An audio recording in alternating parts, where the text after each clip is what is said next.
think I'm gonna have to call it a wrap. I am beat. 5 a.m. was early, and as much as I want to keep going, I need a shower. Covered in slag burns and dust.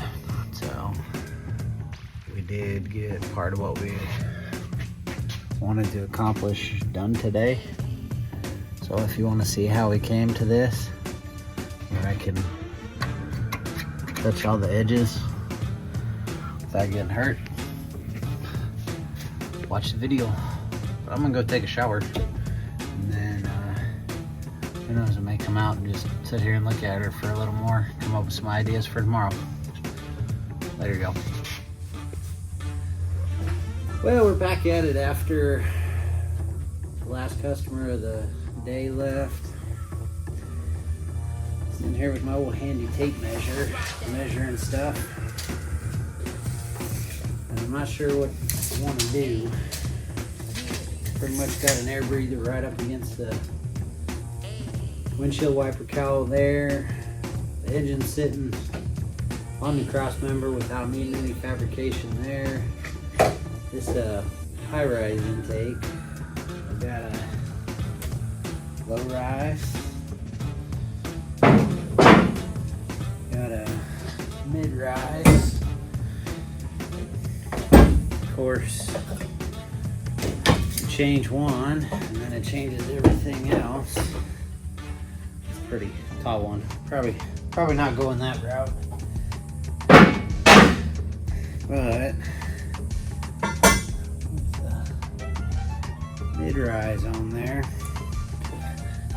Still have some good torque and let her breathe in the higher RPMs.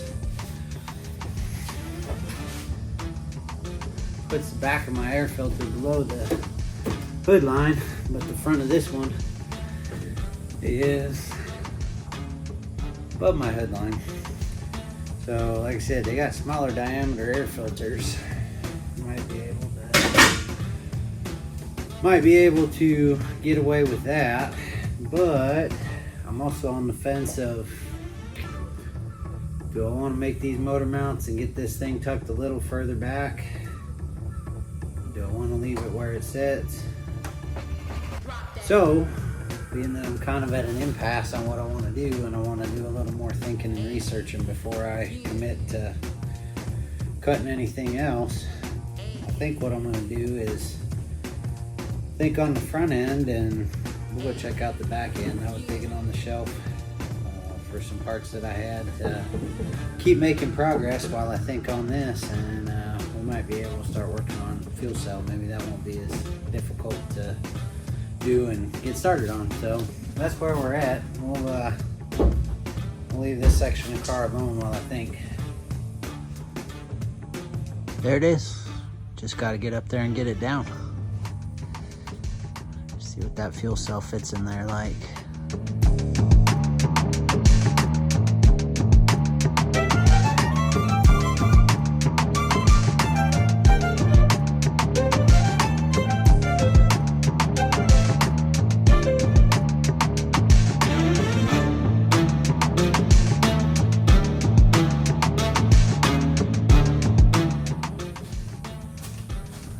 Hello again. As you saw in the time lapse, you can't fit a square peg in a round hole. That fuel cell has about that much on this corner that you can't set it down in here. So we're gonna turn a round hole into a bigger hole. But what I'm gonna do is, I was looking at a bunch of different pictures and ways some of these Starion Conquest converters do their stuff. And there's a pinch weld right here. Runs on this body seam filler line, and then the frame is spot welded on a pinch weld here, and it kind of follows an arc up to here, and then there's a straight line, and then this frame rail kind of horns around this way into the back bumper support. So my thought process is, this is a straight line, the fuel cell is going to be a straight edge, the back of the bumper frame part is a straight edge.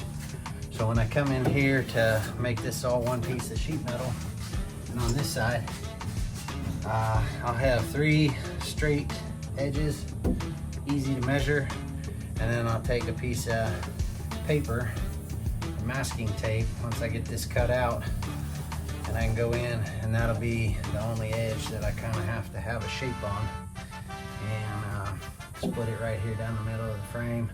Now the fuel cell sits about right here.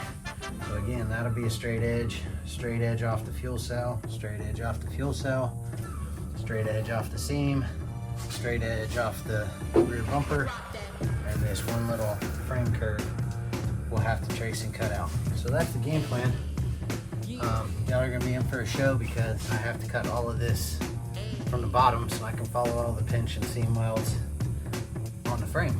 So from your guys' view, a whole lot of sparks up in here. So get ready.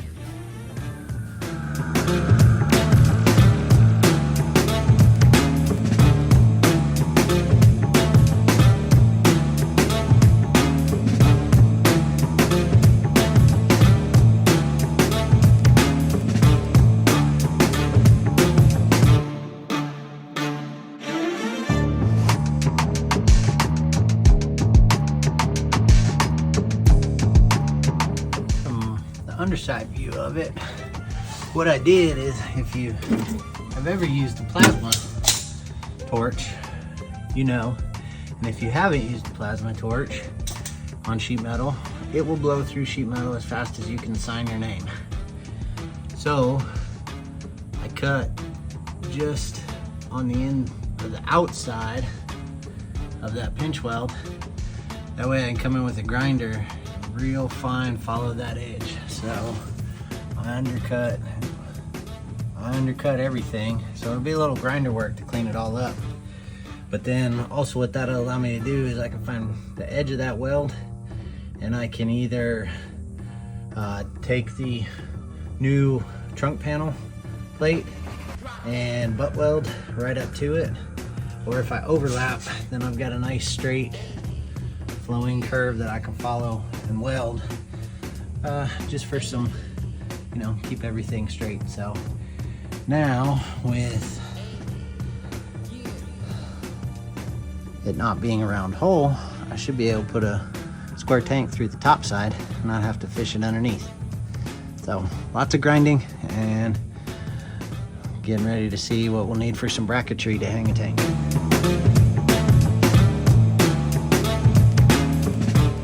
Just a little random thing I noticed while I've been going around this thing. So I put the laser level out just to see, and this thing literally is, each corner of the rear quarter panel is touching the laser beam. But the funny thing is, this tire is flat. That tire has air.